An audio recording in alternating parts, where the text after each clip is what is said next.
Habari njema kwa mashabiki wote wa Young Africans Tanzania pamoja na Afrika kwa ujumla. Kiungo Stefan Azizi Ki, nyota ambaye alisajiliwa kwa mbwembwe kweli ndani ya viunga vya Jangwani, ametangaza kuwa ataongeza mkataba wa miaka miwili kuendelea kuitumikia Young Africans kwa miaka miwili tena.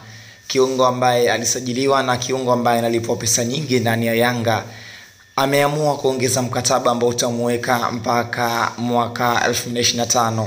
Nyota ambaye mpaka sasa ndo top scorer wa ligi ya NBC Premier League akiwa ameweka kambani bao 10 akiwa pia na assist 4. Mwamba ambaye alipeleka Yanga msimu uliopita kwenye makundi ya shirikisho barani Afrika. Mwamba ambaye anaendelea kudhihirisha ubora wake kwamba yeye ni mtu na nusu. Azizi Ki ambaye alisajiliwa kwenye dirisha kubwa kutoka klabu ya ASEC Mimosas amekuwa ni chachu ya mafanikio ndani ya Yanga.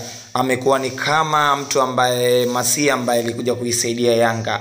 Amekuwa na shoot nje ya boxi, amekuwa ni nyota ambaye mpambanaji ndani ya uwanja, amekuwa kila goli anahusika yeye. Mashuti yake, nguvu yake ndani ya uwanja imeisaidia Yanga kuondoka na alama nyingi, haswa ukitizama mchezo wa juzi dhidi ya Tabora United, faulo yake ambayo ilipatia Yanga bao la kuongoza. Tizama mchezo dhidi ya Azam FC, alipatia Yanga mabao mawili ambao yalipa nguvu kubwa Young Africans na kuondoka na alama 3 katika mchezo mgumu kama ule. Azizi Ki, nyota ambaye anaaminika ndani ya Yanga kuwa ni nyota ambaye analishikia vema bendera ya Yanga pamoja na kuisaidia vema Yanga kwenye mashindano yote.